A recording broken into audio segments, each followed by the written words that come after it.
The West as counter-revolutionary slash counter-insurgent power. To the same extent or greater than the end of World War I, the United States, late in World War II, found itself faced with the problem of the left. The nascent civil war within the World War in the form of the masses in revolt throughout the globe.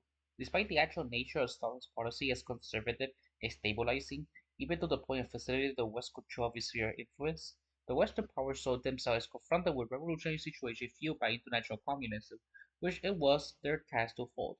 And indeed, the peoples of Europe and colonial world were radicalized, but they were hindered by Stalin and his successors at least as much as it helped it. For example, in the United States, the original Red Scare happened in the 1830 to 1860s, mainly in the Confederacy, as a fear they're going to abolish slavery and replace it in an anarchist or socialist society in general. Well, if the 1910 to 1920s, when anarchism was very popular and used movements like propaganda, the deed, illegalism, insurrectionism, which was so successful to an extent that it feared the capitalists to the point that almost every country in the world, mainly Europe, regardless of political or economic system, united in a conference against the anarchist influence by declaring the first global war on terror, which created the Interpol, with this scale of international cooperation, made in Europe as never seen before, as a goal to eliminate anarchist influences. Despite the actual nature of this, if the Western powers saw themselves to confront this revolution of communism during World War II, which was their task to halt. And the peoples of Europe and the colonial world were radicalized, but they were hindered by Stalin and his successors at least as much as help. At the same time, the West unwittingly pushed them onto a far more radical path than would have been the case to have been able to participate in the reformist coalition started urged them. In fact, this is not the thing that Stalin started. In fact, after the Bolshevik Revolution, only 1 month after they took power, they eliminated labor rights and independent unions and crushing any actual opposition to the current status quo. And they were their own choice, as Coco described the situation.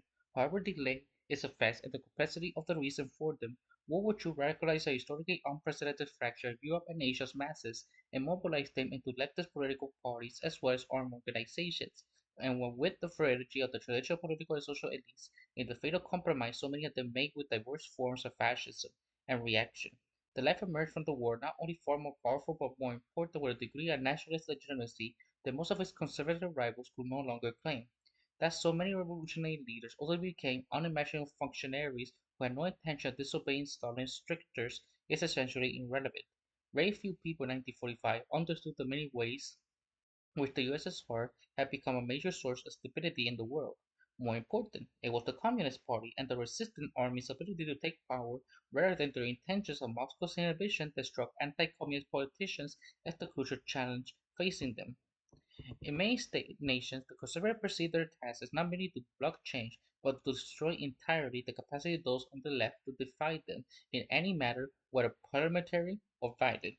It was the existence of such draconian constraint and the loss of freedom in the number of nations after 1945 that created the principal problem confronting the left and altered the political landscape in ways that many appear an armed threat. In a context in which communist parties loyal to the Soviet line would willingly have acquiesced to be integrated into peaceful political milieu had they been allowed to do so. The stages by which docile parties were transformed into nominally revolutionary ones. All endangered certain attributes, most importantly, were the traditional ruling class's elimination of the ability of the Communist Party to continue along the essential social democratic route that the USSR or their own inclinations preferred.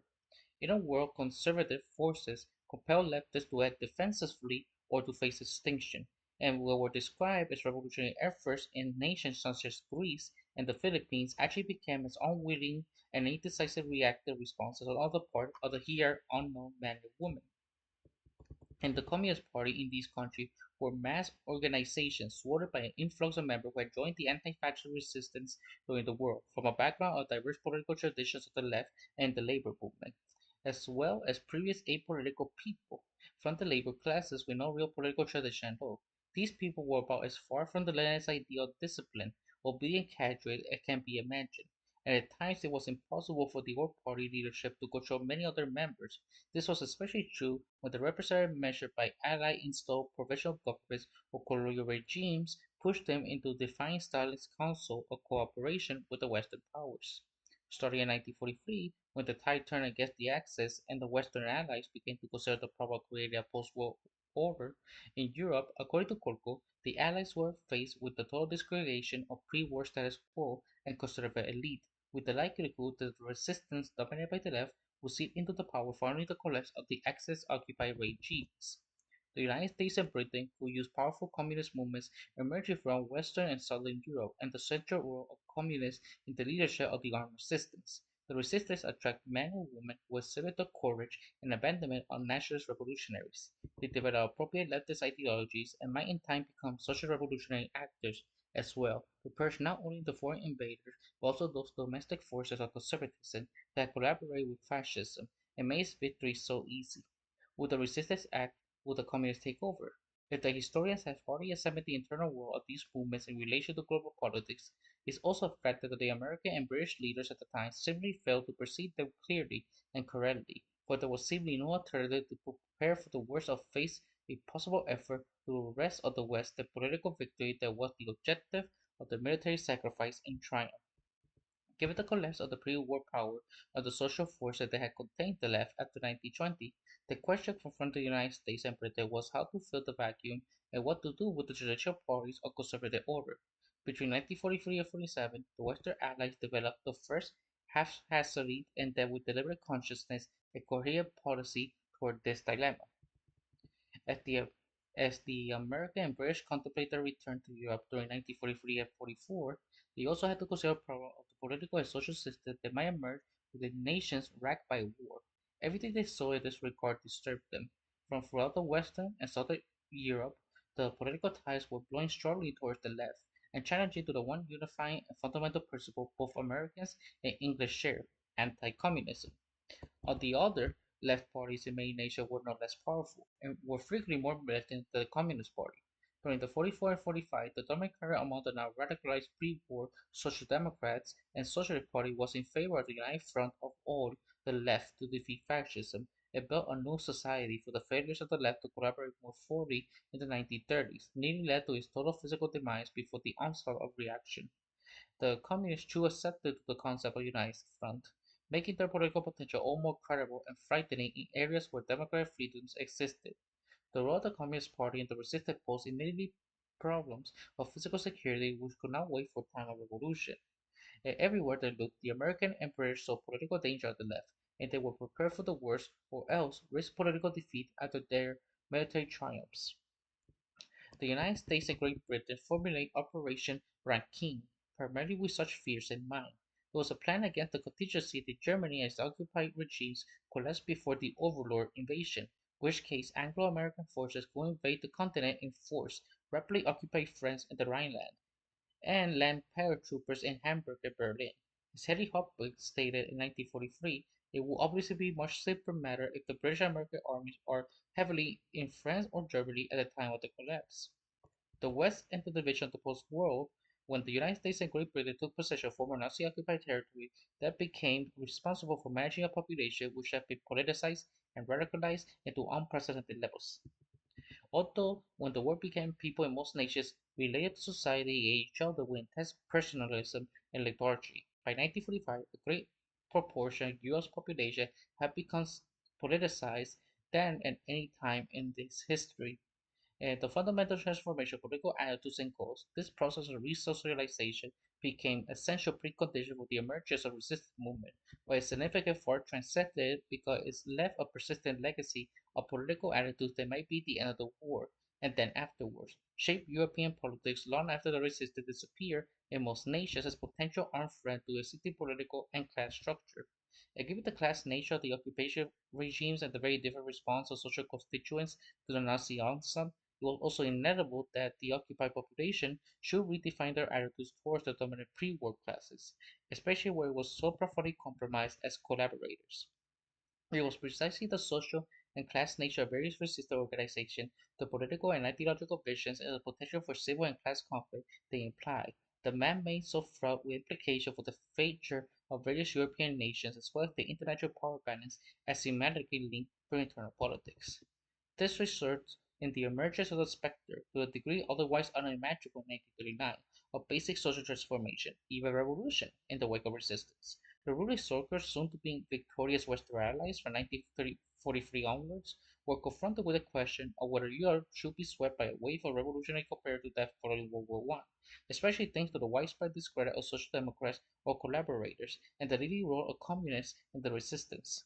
Britain and the United States found themselves facing a Western European left in which communist parties had an outsized influence. After 1943, armies and the police force they had once protected conservatives, political structures were, if not defunct, at least greatly compromised and immeasurably weakened. For many, potential decisive weeks or even months. In large portions of Europe, no credible armed forces stood between an organized and often armed resistance. One strong mainly from and allied with the working class and poor peasantry, and as consequence of political and administrative power. In short, at the end of the war, Great Britain and the United States were faced with the question of the extent to which they could permit the unprecedented radicalization and political mobilization of European population to divide the world's political acumen and seize the fruits of their military victory from them. There be no indigenous repression forces capable of containing the left in former Axis territory, as the Freikorps and Mussolini had done after World War I, and the role fell for the American and British occupiers themselves. And, as Kolko knows, they were abetted by the USSR, which played a stabilizing role in preserving the very existence of traditional capitalist social systems. As we saw, Stalin was more than willing to discipline communists and rein in their radicalism and liberate territories under Soviet control so long he had some hope of entente with the West. He did likewise with the Communist parties of Western Europe, seeing it was imperative to assuage Anglo-American fears of aggressive post-war communism. Stalin pursued a policy of making the Western European parties much less militant at crucial points when most of their countless new adherents were being radicalized and were still far from disciplined. In Italy, there was a considerable tension between British and the United States over the nature of the provisional government. The British considered themselves to have paramount interest in Italy, claiming the right to play the dominant role in organizing a new government. FDR refused to concede this, but both Western allies agreed that the left should not be allowed to fill the gap left by the collapse of Mussolini's regime, and gradually retreated Germany occupation forces in the north. Despite the publicly stated goal of de-fascification, both British and American officers found it far easier to practice to leave existing office holders at their posts, and British, soon imitated by the Americans, used the existing administrative system, including the police.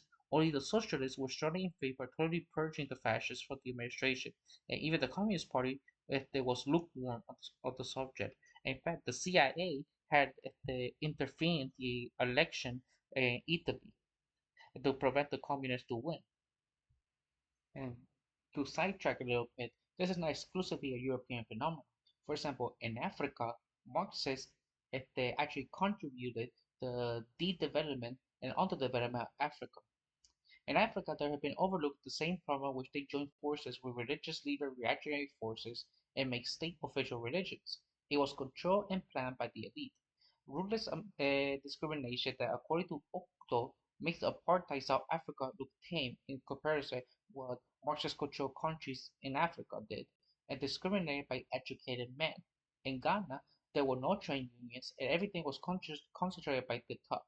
The peasants had no impact of governmental decision making, and the government allied with mining foreign capitalists, which led to their poverty. And all African Marxist nations with state power over the people contributed Africa's underdevelopment. Tunisia, which was led by educated elite white-collar workers, which farmers, merchants, and an Asian class of commercial/industrialists were limiting the activities of the people and make actions against rich farmers who use anarchist tactics like co-ops, and the workers lost their rights to strike in the mid-1960s. The government considered the peasants, which was 90% of the population in Tanzania at the time, a problem, joining forces with the World Bank. Ethiopia was the bloodiest example, with brutal dictator, capitalist economy, and famine. In Mozambique, inherit the retention of colonial struggles from the Portuguese. In Burkina Faso, where Sankara was against trade unions, and many capitalist elements was adopted by his killer, Blaise Compaoré. and the military in all of the African Soviet states, represented by the privilege, which caused frequent military coups and civil wars, and many party members have made themselves richer, and the IMF, the International Monetary Fund, joined forces with these one-party dictatorships, have failed to achieve socialism, but achieved political cynicism. And in Angola, Marxists arrested and killed Maoists, anarchists, and Trotskyists. Or outside of Africa, we have in the Caribbean island of Dominica, socialists led by Patrick John joined forces with the neo-Nazis at KKK to invade the island and take over it. And also they joined forces with the Rastafari as well to overthrow the government. En South Africa under Nelson Mandela, they maintained the apartheid struggle. So many people who were collaborators in the fascist state of apartheid maintained their powers and suffered no consequences. So nothing changed under Nelson Mandela. Este, Now going back, with Europe, primary disputes between the Western Allies concerning Churchill's desire to establish a reactionary regime under King Victor Emmanuel III and Marshal Badoglio, a fascist collaborator in 1943, as the sole barrier to rapid Bolshevism. Immediately following Roosevelt's march in 1944, demanded that Badoglio be removed because of his unpopularity. Stalin came to Churchill's aid by recognizing Badoglio's government. Shortly thereafter, the Communist Party announced its intent to participate in the government with no conditions. Occupation authorities banned electoral activities during the period of military government, and the military authorities complied with Badoglio's request to censor all criticism of the king, government, and the army. The basic premise of American occupational planning prior to conquest of Italy was to maintain existing governmental structures, laws, and even official personnel so long as they did not conflict with military needs or ultimate political objectives. First, in Sicily, and then in Italy. The British and Americans increasingly relied on existing fascist institutions and saved in the most blatant cases fascist personnel. The commanders disbanded fascist organizations themselves, but retained their useful institutions and personnel. Later, they promised when military exigencies were less pressing, they would effect a more thorough purge. The Bergoglio government and the king also strongly opposed any serious dismissal of the fascists and spent most of their time purging the army of anti-monarchical elements. Predictably, the Committee on National Liberation frequently complained that the Bergoglio government was carefully appointing ex-fascists to security and military posts, but such ex-fascists were politically reliable from the viewpoint of military occupation and after 20 years of organizational responsibility, very useful for military efficiency. The Italian anti-fascist forces and their base of public support were particularly dissatisfied with these arrangements. Baglio and Victor Emmanuel said were universally regarded as remnants of the equally widely hated fascist order. From the moment they signed the loan surrender until the end of the year, opposition to Baglio government grew intensified as part of the sustained political crisis that characterized Italian politics for the next 2 years. While backing of Stalin and the Comintern, the PCI leader Togliatti was able to enforce a non-revolutionary and cooperativist line over the objective of much more radical rank and file. However, he did not purge the party's mass membership of dissidents, like in the Japanese Red Army, which they killed half of their own members. A policy that left an ideological quite diverse and laid the way for the future emergence of Euro-communism. When the Allies entered Rome in June 1944, the Committee of National Liberation refused to accept Baglio as a head of government. Churchill was furious and, joined by Stalin, raised the issue of whether this was even legal under the terms of surrender. But the new Prime Minister Bononi, former head of the Committee of National Liberation and a moral constitutional monarchist, excluded Baglio from the cabinet with the approval of the United States. Petrios Neni's Socialist Party and the Leftist Action Party both soon became dissatisfied from the Bononi government over its lackadaisical approach to depacification, although the Communist Party remained neutral.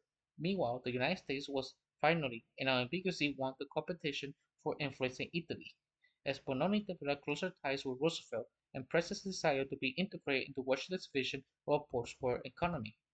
When Allied forces reached Rome, leftist anti-fascist partisans got considerably harsher treatment than fascist militants and police forces had received in the South.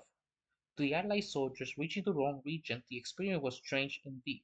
Armed Italians, often in red shirts, waving revolutionary banners, greeted them, frequently after they had set up their own local administration. The Allied armies pushed some partisans aside, and even threatened them in the firing squad. They arrested many of them and threw them into prisons. The problem is a novel one. It is bound to be met with further intensity in the further north the advances go. One political officer reported in June whether these men were elected or not.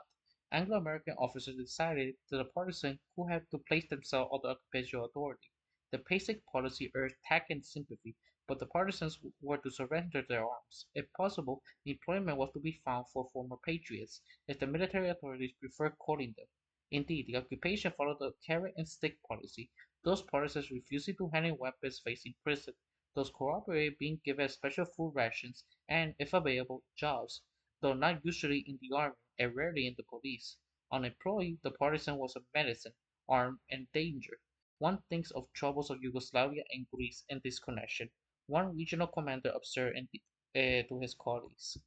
The Western Allies also faced the problem of how to deal with the CLNAI partisan in the north, which was considerably more complicated because they were more numerous and were directly engaged in combat with German forces.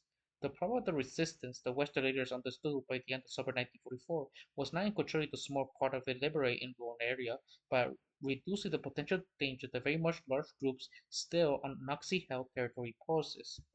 The partisans had organized a strike wave in the industrial city in late 1943. In summer 1944, were trying to down a sizable German combat force and considered themselves the legitimate governing authority in the region. The British and Americans greatly feared that, in the event the German occupation forces withdrew, leftist partisans would take over the northern cities before Anglo-American military forces could move in. What the Communist Party was really to appease the Western Allies. The Socialists, the Socialists threatened to create a socialist separatist regime in the north after German withdrawal, a position that contributed greatly to their popularity compared to the communists. Throughout the summer, the Allies sharply reduced the quantity of arms dropped to the resistance, which had never been substantial in the first place, for purely military reasons. The resistance were tying down as many as 14 Axis divisions at one time. The Anglo-American authorities renewed sending in somewhat greater quantity at the end of September, but the OSS agents in partisan territory were able to have non-communist partisans receive first priority. Then, when the Allied military decided the Italian campaign had gone as far as it might be for the winter and should not detract from the war in Western Europe, it was possible to regard the problem of the resistance as mainly political, with constant references to Greece, Yugoslavia, and the threat of Bolshevism everywhere.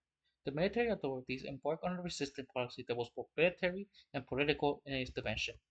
On November 13, General Alexander, Supreme Allied Commander in the Mediterranean, broadcast a message to the resistance urging them in light and winter conditions not to engage in large-scale military operations, to save their supplies and await orders and restrict their activity to smaller operations. To the Germans, it was noted that these allies could not initiate a winter campaign, freeing the Nazis for other tasks, including greater efforts to weed out the partisans. The resistance was demoralized and significant only to the communist leaders in the north, attempt to take the best possible face in Alexander's message. The German fascists were now in a position to consolidate their power, and the widespread hunt resulted in an unprecedented elimination of resistance leaders and members. Defections, death, and reprisals were everywhere. Ellen Dulles, Swiss director of the OLS, actually entered into clandestine negotiations with the Nazi occupation forces and secured their agreement not to surrender to the CLNAI and to maintain essential services and law and order until they could surrender to arriving Anglo-American forces. Despite this betrayal, German units disintegrated from low morale. Armed workers took over the major northern cities and occupied the factories in April 1945, and then handed over control to the CLNAI. Ignoring the commands of communist leaders, partisans engaged in mass reprisals, including summary executions of fascists. The Bonomi government itself never directly addressed or dissolved the status of the area under the CLNAI political control, preferring to treat it as direct organization of resistance in the north. The Socialist Party and Action Party, however, hoped to leave their in territorial control as the basic of reconstruction political order centered in workers' control to gladly help salvage the situation for the Allies by refusing to side with the Socialists and insisting on national unity, thus sabotaging the ability of CLNI to pursue regional separatism of their own. Finally, on December 7th, the CLNAI signed an agreement, the Protocols of Rome, with the humanitarian terms, and I quote, "In return to the promise of financial subsidies, food, clothing, and arms, the CLNNI agreed to subordinate itself to the Supreme Allied Commander, not to appoint a military head of the CLNNI unacceptable to them, to hand over power to the Allied military government upon its arrival in the North, and follow the orders of the military government before and after liberation. The Allies obtained assurance from the resistance they would not create a revolution. End quote. When the Allied forces reached areas of their control, they removed them from power and revoked all decrees. The pattern in Greece was largely the same as in Italy, with National Liberation Front (EAM) under the pressure from both communists and the Soviet Union surrendering its gains to the British. Only difference was that when pressed far enough, they eventually defied Stalin by fighting back. The EAM, after virtually possessing most of Greece and preceded the British forces in combat, willingly surrendered its arms and staked its future on the reliability of British promises and their smaller and anxious local allies. This rendition was possible only because the communists in the EAM dictated over a movement they could barely control. But despite the Greek Communist Party, the KKE, and the Communist ELAS guerrillas going out their way to appease the British, surrendering arms, staying outside Athens in accordance with the Varixa Agreement, Churchill, following a long series of betrayals, backed the Greek army with pre-war monarchists and wartime Nazi collaborators. The conservative government installed facing a reality which the communists would likely come to power in an unfettered electoral system, ignored its own obligation to ELAS and the communists on the Varikas, and resorted to escalated series of repressive actions. The terror that ensued was ruthless and ultimately self-defeating. It began immediately after January 1945, truce and mounted in intensity. The regime systematically purged and the army and political bureaucracy of pro-EAM elements. There was a casual terror or random assassinations and beatings, a systematic repression by security committees and court martials that simply arrested EAM supporters and detained them without trial. The government tightly controlled trade unions and charged former EAA underground government tax collectors with robbery and looting. The regime now charged ELAS executions of collaborators as murders. Outside the Athens area, the government proclaimed martial law lasted until August. The police and their supporters beat up communists, news vendors, even arrested purchasers at random, and shot leftist reporters. Right-wing bans roamed many districts, doling out retribution at will. When the British Parliamentary Legal Mission visited Greece at the end of the year, they reported that wholesale terror filled the filthy, crowded jails with very minimum of 50,000 prisoners, and by comparison, the excellent, even comfortable prisons for some of the worst fascists were comparably empty. Yet as late as May 1945, Communist Party Secretary Nikos Sakariadis newly returned from imprisonment in Nazi concentration camp, attempting to purge the party of militant and enforce continued cooperation with the British and the rightist regime. But despite pressure from Britain and from Stalin for the Communist Party to function in electoral politics as just another party, given the likelihood of communist victory in free elections, the rightists in power felt they had no choice but to intensify the terror and repression. The result from the mid-1946 on was a growing civil war in which maintaining the government in power was beyond the resource of British, and the United States assumed Britain's interest in Greece and saved the regime from collapse with US funds and military advisors. In France, the primary issue of contention between the Western allies was whether to support the Vichy government, the Galette, or Dallan and Gardry, Vichy officials in Nigeria who collaborated first with the Germans and then with the Allies in 1942. Germany tolerated ultra-conservative Vichy regime and allowed it to administrate France's overseas colonies. Meanwhile, in the period between the fall of France and America's entry into war, U.S. policy towards Vichy and its colonies caused considerable friction with the British, who were at near war with the Vichy regime. The Americans had an ambassador in Vichy and engaged in trade with French North Africa, administered by Vichy officials Admiral Francois Darlan and General Maximin Weygand. In early 1941, they negotiated a trade agreement with the Weygand U.S. representative in Vichy, had positive impressions of both Pétain and Darlan. During mid-1941, the United States quartered Weygand, not only because of the wish to keep France from becoming a more active ally of Germany, which would have meant an open war with Britain, but also a possible future charismatic leader of Vichy and all of France, an alternative to the obvious rising star of Colonel Charles de Gaulle in London. In 1942, the United States prepared to enter a North Africa theater, and doubtful of the allegiance of the Anglophone Darlan, who chose recruit General Henry Garrett and obtain his legitimation of the invasion as a foil to Darlan. Should he refuse to cooperate, the Americans obtained Carrat's cooperation without consulting the English. In return for the promise, the invasion will involve only American troops and will include southern France as well as North Africa. The United States chose Carter for the role, although he had no legal authority whatsoever, in order to create a political hero capable of subduing the now eccentric figure of the Gelao. Although Darlan accepted the American invasion, he was nevertheless assassinated by a right-wing figure with obscure motives, at which point Gaulle formally replaced him as a governor of French North Africa. Darlan, despite his acquaintance, had considered his authority to derive from Pétain and Vichy. Guerrero simply pursued a neo-fascist internal policies which backing of industrialists and bankers, his pro-American sympathies notwithstanding. Guerrero's anti-Semitic policy in North Africa and his political repression of Gaullist horrified resistant forces throughout German-occupied Europe. The Janssens Accords position might be stated as Vichy without Germany. Gardner was the lead spokesman for the group of conservative officers and industrialists who were both strong nationalists and opposed to the undisciplined politics of pre-war France. They approved of Petain's national revolution with its idealization of the state and its chief. And Gardner publicly defended Petain and Vichy, but hoped they would also fight it if Germany invaded Vichy threats. Some of his important supporters were anti-Vichy, or more particularly anti-Delon, but since the entire tendency was committed to throughout Anglophobia, they refused to cooperate with the Galau. Reactionaries and anti-republicans, Garra naturally saw his regime in North Africa as a refinement and continuation of Vichy. He and his followers viewed international communism as a great post-war danger at the desired defeat of Germany, and therefore they soon oriented themselves toward the United States. By being anti-British and anti-German, as well as opposed to the left, Gourel was most useful ally for the United States, but that he represented traditional French right, which had barely any future in 1943, even with American backing. It was not long before French conservatives considered Descartes, who was shared many of the theological tenets of anti-republican nationalism, as more viable opponent to the rising left.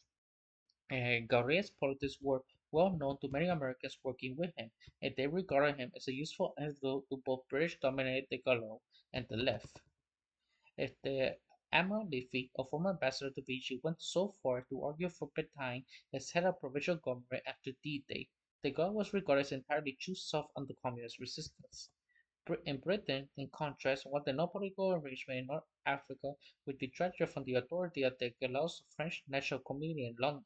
In June 1943, Garot and de Gaulle represented the United States with fiat accompli, together forming a French committee, a national liberation which assumed the power structure of the government in exile. Meanwhile, de Gaulle himself already regarded his agreement with Garot as starting point by replacing Vichy in North Africa altogether. In July, he recognized the committee so as to reduce Garrett's post to largely ceremonial status and concentrate power in his own hands.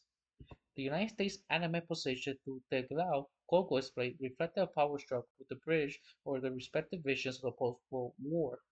British support for Teglao was keeping in with its goal of creating a Western European bloc under the leadership of Great Britain, a concept supported by the government in exile of Norway, Belgium, and other countries, which would enable Britain to assume the status of an equal with the United States in post-war order.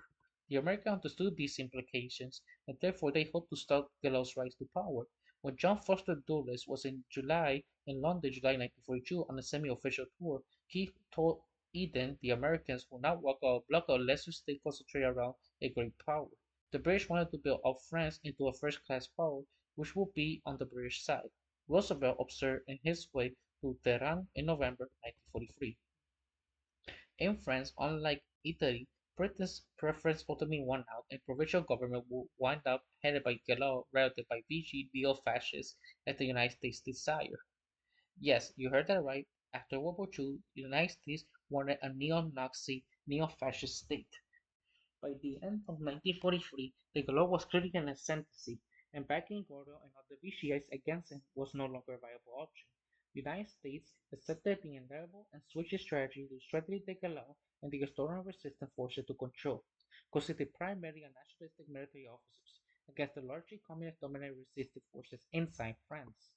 By the eve of D-Day, as the United States had become a primary supplier of arms to the international resistance, though never in sufficient quantity to permit large independent resistance operations, and they never knew knowingly sent arms to urban and communist-controlled groups. Although the law in the United States clashed on and off regarding the allocation of power between his proclaimed provincial government and the U.S. military authorities in France, the United States was at least confident of his position on communism. De Gaulle himself went to great pains to get his information across, For he appreciated the United States might be willing to put up with great deal to have a charismatic leader who could save France from the left. The American worried about the communists being one of the parties of the CNL. For this, they criticized the Gaulle, but they had no doubts about the political safety of the man himself, safe in relation to Britain. The Gaulle aides warned Americans of the Soviets as well as the communist menace from at least spring 1942 onwards. Murphy, one of the most sensitive Americans concerning communism, reported to Hall in June 1943 that Gaulle told him the French Communist Party had, by its resistance to Germany, gained for their place in France, and feared that unless a capable French administration is built up in time to control the communist element, there would be grave danger of widespread violence in France after liberation.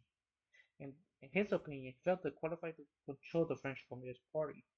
The State Department received the same message from other observers as well.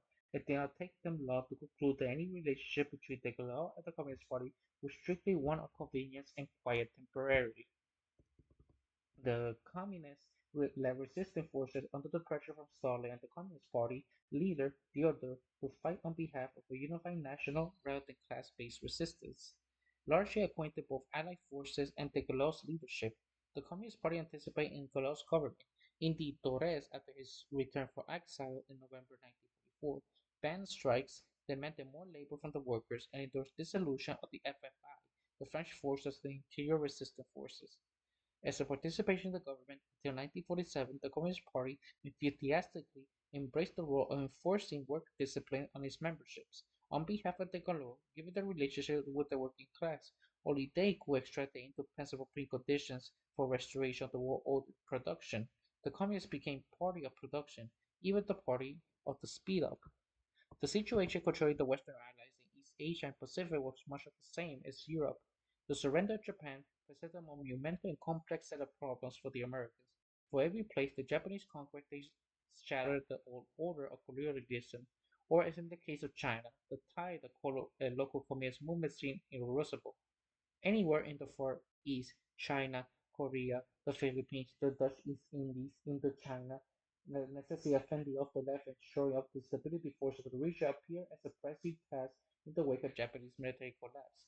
Only Japan, firmly in the hands of the occupied forces, will emerge safely. Elsewhere, the remnants of the Japanese army remain the last thin barrier of the triumph of anti-colonial resistance movement, generally leftist and political identification.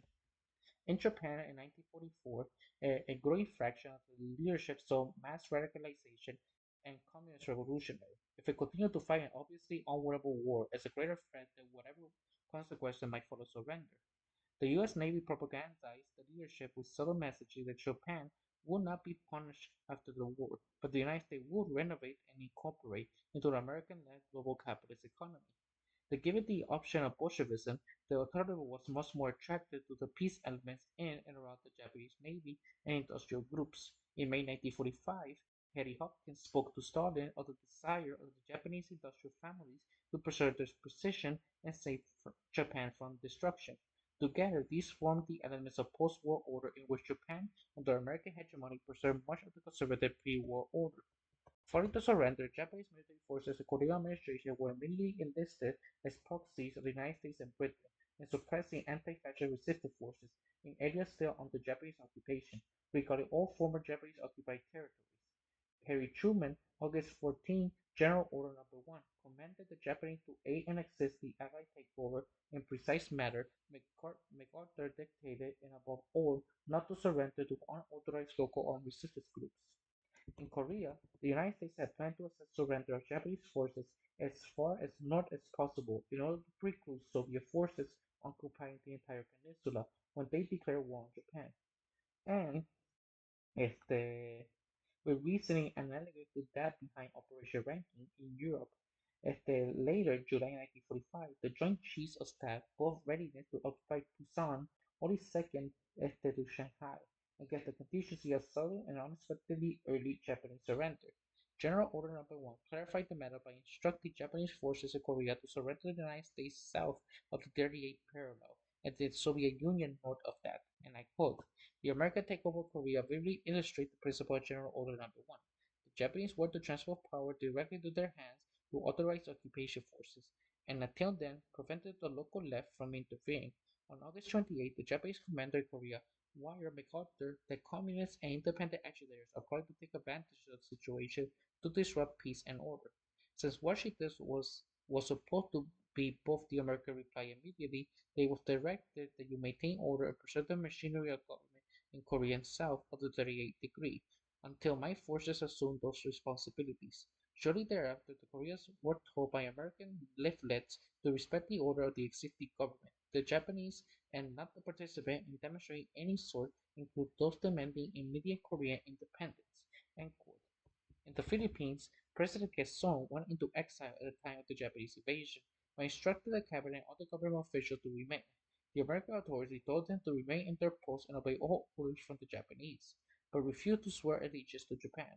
The United States intended to resume ruling the island through traditional elites once the war was over, and did not want to leave vacuum in interim which might fill by unknown and untested resistant forces.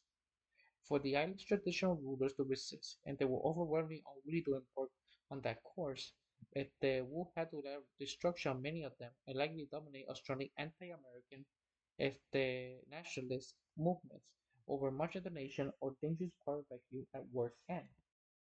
Nevertheless, owing to the economic hardship of the Japanese rule and occupation of local elites, resistance forces did arise. They ranged from spontaneous peasant actions denounced as extremist leftist actions by the communists against quasi-feudal landed classes to more apolitical guerrillas who resemble warlords' armies far more than the patriotic resistance forms they usually portrayed to be. In practice, these latter forces, most of them on the main island of Luzon, proved next to worthless for anti-Japanese resistance, but crucial for attaining the only political guerrilla movement that existed, the Hupalahap.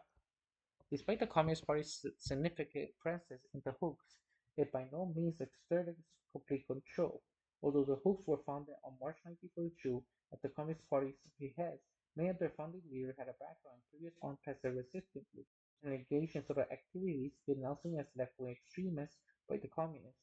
They intended to pursue their own agendas locally, largely in disregard of the mostly urban and educated Communist Party leadership and their agenda, which, in keeping with the Comintern policy, called for a united front of all patriotic forces and loyal to the United States. In particular, the WHO designated PKP instruction to confiscate only at the cost of collaborationist landlords and to share power locally with the landlords rather than directly controlling villages in their own name. In late 1944, MacArthur's forces entered the Philippines. Huck launches an all-out attack of the Japanese and established a People's Council in numerous towns. Three provinces elected an appointing governor from the PKP. By the Philippines of 1945, all that stood between the Hooks and the full transformation of the agrarian economy was the United States military led by MacArthur. MacArthur's first order of business was to disarm the Hooks, with the help of the previously mentioned apolitical warlord resistance, which the Americans had kept in reserve mainly for this function.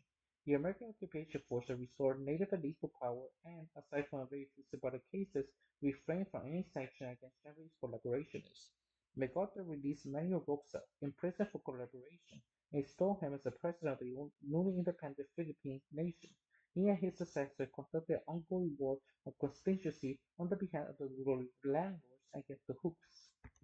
American willingness to ignore local elites collaborated with the Japanese and to install them as governing class was considerable part dictated by their desire for military and naval bases in the Philippines. What American government wanted therefore only the conservative comparator elements. The very close collaboration with the Japanese were likely to for grant. For this reason, despite certainly the Filipino people as a whole were bitterly anti-collaborationists, the official American policy viewed the collaboration with side toleration, and many believe the pre-war President Manuel Quezon or even Sergio Osmena in Washington were not themselves unfriendly towards them. Vindication of this suspicion came to an end on November 1944 when Osmena landed and laid with MacArthur and immediately assumed a statement exonerating those public officials who had to remain in their posts to maintain a semblance of government, to protect the population from the oppressors to the extent possible by human ingenuity and to confront the people in their misery.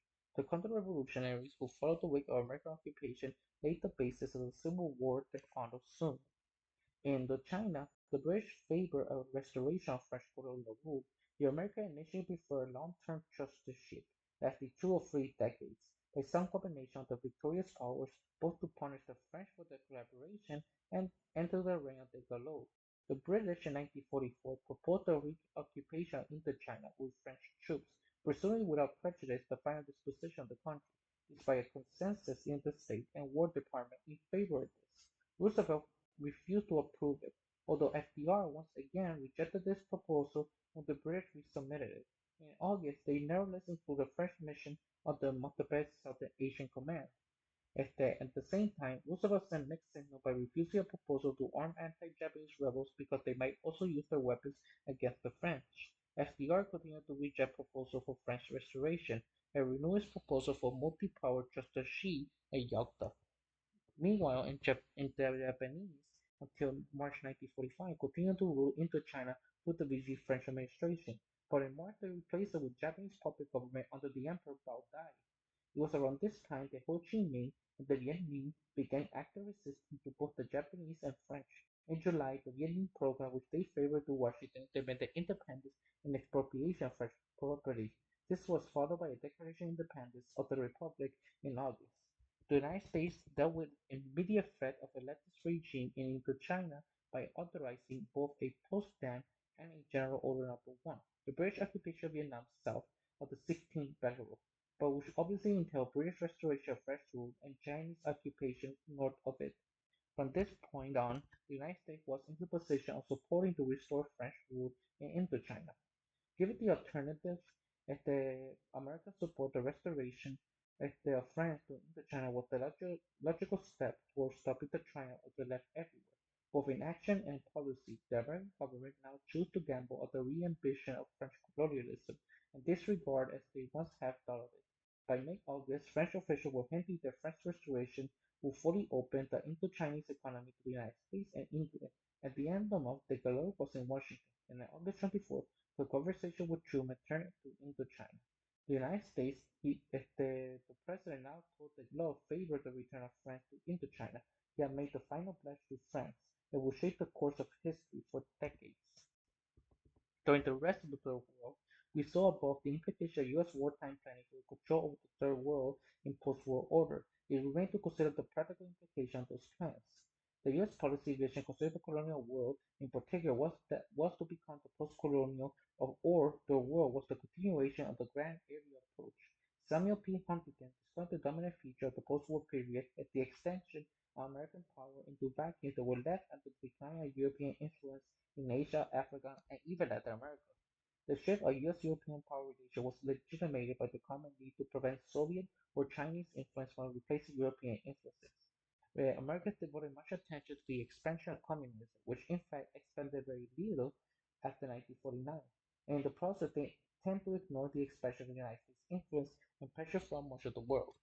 Although the US intervention into the Third World is commonly framed as driven by anti-communism, and the framing has no doubt been internalized by American policy at least along the rest of their legitimizing ideology, the truth is quite different. The central aims of American Third World policy has been exactly what would have been had in the Cold War never happened, or the Soviet Union never existed, to guarantee access to cheap raw materials on American terms, to integrate the third world country into global division of labor, which their own function is to export raw materials and to keep their markets open by force if necessary, to Western industrial exports. As evidence, the anti-communism was not the primary American motivation in the third world. Coco argues that while there were many varieties of capitalism consistent with anti-communist politics in the United States, sought to advance. With an axiomatic in the American credo was the form of capitalism, if advocated for the world, was to be integrated in such a way that its businessmen play a central part in it. Time and again, it was ready to sacrifice the most effective way of opposing communism in order to advance its own national interests. In this vital sense, this World War role was simply one resisting the left by primarily of imposing its own domination. It was its clash with nationalist elements and diverse as they were, they reveal most about the US global crusade, for had communism alone been the motivation of its behavior. The number of obstacles to its goals the United States confronted the Third World would have been immeasurably smaller. American backed for even the most corrupt and authoritarian elites was not, contrary to a project narrative, undertaken for the sole purpose of strategic defense against communist menace. The U.S. dilemma in increasingly unstable third world was largely to its refusal to accept willingly the nationalist movement and doctrines to be into less developed nations. Indeed, it was the very absence of a significant communist role in most of the third world that revealed the growing importance of structural alteration closer to the U.S. and the conservative role it played to safeguard its principal economic interests. America's vital interests goaded to unethical change in the Third World. By the decades of the 1950s, the U.S. was importing 48% of its total supply of metals, compared to 5% in the 1920s. The very wealth of its economy now developed on crucial supplies from the Third World.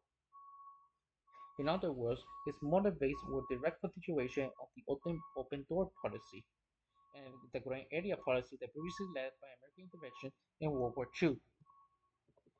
And the primary Soviet threat, to the extent it existed, resulted their role as spoilers, interfering with American efforts to maintain their supremacy in the Third World, and from the role of their strategic power as deterrent to direct U.S. military intervention on the scale it would otherwise have taken in the absence of superpower dimension. To quote Chomsky, yet again, the reality is that the field of potential superpower conflict as served to contain and deter the United States is far more ambiguous global design. Western analysts, including some of the most anti-communist variety, admit it as such. For example, late in the Cold War, Dmitry K. Simmons concluded that the removal of the threat of Soviet counter-reaction as a deterrent against U.S. aggression allowed for greater latitude for unilateral use of American power against those who consider its interests easy prey. Simmons went to make it clear that those interests were primarily economic. Moscow's current sense of overextension puts America in a stronger bargaining position vis-by-vis defiant third-world deports. Paradoxically, the Soviet-American reapproachment makes military power more useful as the United States foreign policy instrument. Those who contemplate challenging important American interests might think twice. If America had were relatively united, for example, the 1973 oil embargo probably would not have taken place without errors widespread perception that America would not dare to respond militarily out of fear of triggering Soviet counter-intervention.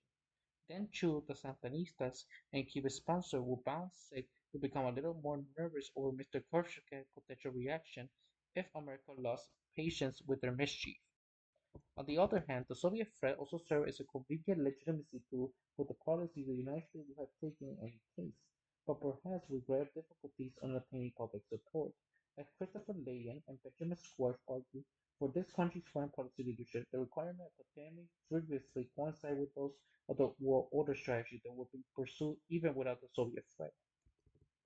That's not to say that America's pretense of defending the free world against international communism was just cynical ploy to justify defending capitalist extraction interests. It's more likely that seeing the world through their own ideological filters, the American leadership generally equate any natural threat to neocolonial economic order with communist aggression. Privately and publicly, America's near-nervous attribute to the Russians and transcendent ability to cause, exploit, or shape even the most remote countries. They condemn extreme nationalism as objective communist tool, in spite of the fact that its leading proponents were often the most conservative Latin American or Asian bourgeoisie who advocated to advance industrialization behind protectionist world, just as the U.S. had done after 1861.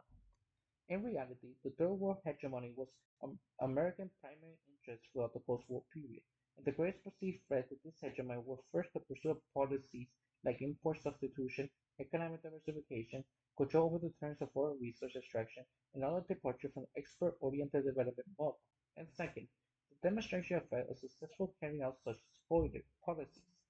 For example, the National Security Council document NSC 5432, U.S. Policy Towards Latin America, in August of 1954, stated that primary U.S. policy goal is to guarantee adequate access by the United States to raw materials essential to U.S. security and to guard against domestic pressures in the post-colonial world to increase production and to diversify their economies. Emphasis added, the mean of accomplishing this would be to foster closer relations between Latin America and U.S. military personnel in order to increase the understanding of and orient toward U.S. objectives, recognizing that military establishments play an influential role of the government.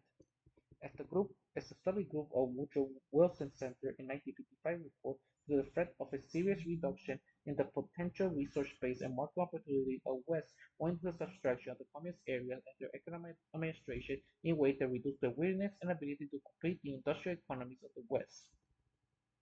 In August 1962, NSC document the U.S. overseas defense policy asserted the right to intervene militarily in defense of purely economic interests. It was found that the developing nations involved in a way that forced congenial war environment that not only required preventing their manpower and natural resources from falling under communist control, but guaranteeing the U.S. economic interest in the resource and markets of less developed world remain available to us and to other free world countries. As an example, US fears and demonstrating the effect of interventive models of development. A State Department official in 1954 warned the appeal of upper land reform in Guatemala, and I quote, Guatemala is becoming increasingly threat to stability of Honduras and El Salvador. Its agrarian reform is a powerful propaganda weapon. Its broad social programs of aid to workers surpasses a military struggle against the upper classes and large farm enterprises had a strong appeal to the population of Central American neighbors where similar conditions prevail. End quote. The last year of World War II and the first year of the post-war era saw the rapid assembly of institutionalized framework of global economic governance and the assertion of political and military power of the United States and its allies over the Third World. In the financial sphere, the World Bank and foreign aid both play central roles in integrating third world countries into global economic system controlled by the United States and its trigger partners. The primary purpose was to facilitate export of capital. The World Bank was created to promote private foreign investment by means of guaranteeing of participation in loans and other investments made by private investors, and to make direct loans to build infrastructure necessary to later private investment. The World Bank subsidized American capital export, in particular by promoting third-world infrastructure. According to Corco, almost two-thirds of its loans went to transportation and power infrastructure, which American business needed to support local investments. In Laudatory 1982 Treasury Department report referred to such infrastructure projects comprising some 48% of lending in FY 1980 as externalities, i.e. subsidies to businesses. It spoke globally of the economic benefit, especially promising the shift to export-oriented cash crop agriculture. Physical infrastructure projects, particularly improvement on internal transportation and communication systems, often yield the extreme economic form on local cost of production, distribution, and/or market in a wide range of industries. Multilateral development banks. Projects in the transportation sector, for example, can make economically attractive the cultivation of more fertile but formerly isolated land, increase the mobility and efficiency of labor forces, and often induce the shift from subsidy to commercial farming due to higher value of output. Translating to English, this means subsidy shipping costs encourage rich landlords to evict tenants in coalition with international capital in order to consolidate their holdings for cash crop export agriculture. A great deal of such infrastructure is situated to facilitate removal of wealth from host countries. The investments supported by multilateral financial institutions, Coco argued, were unusually parasitic, not merely in the manner in which they use minimal amount of dollars to mobilize maximum foreign resources, but also because of the United States' crucial position of the world raw material force structure, both as consumer and exporter. This is especially true in the developing regions where structuring industries and cheap labor result in the smaller permanent foreign contribution to national wealth.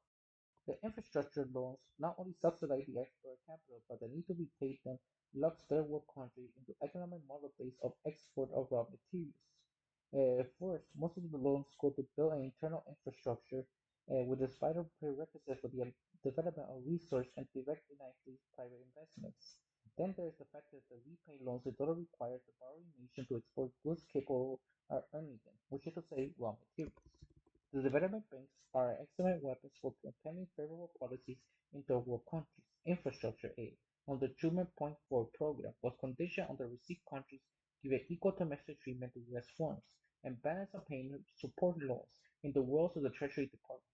Encourage countries to adopt open trade policy involving the promotion of export industries and the reduction of tariff barriers which foster uncompeting import subsidies. This referred to the practice of structural adjustment loans or standby loans, adopted by multilateral agencies in the 1960s, extensively as a deport relief, but really rarely to rescue the banks only risking debt in third world countries. In return for the loans, to meet the interest payment, the country must adopt reforms like removing restrictions on foreign investments, increase to export-oriented of the economy, reducing wages, deregulation to cut costs in export industries, and reducing import subsidy progress. Although such progress initially affected relatively few countries, the debt crisis of the early 1980s brought large numbers of deport nations under their provision. A charity player compares that dependency favorably to peonage of systems of maintaining control. The system using debts to help keep the potential rebellious borrower in line can be compared to point by point with peonage and individual scale. The aim of the employer slash creditor slash merchant is neither to collect the debt once and for all, not to starve the employee to death, but rather to keep the laborer permanently indentured through his debt to his employment. I will see you in the next part.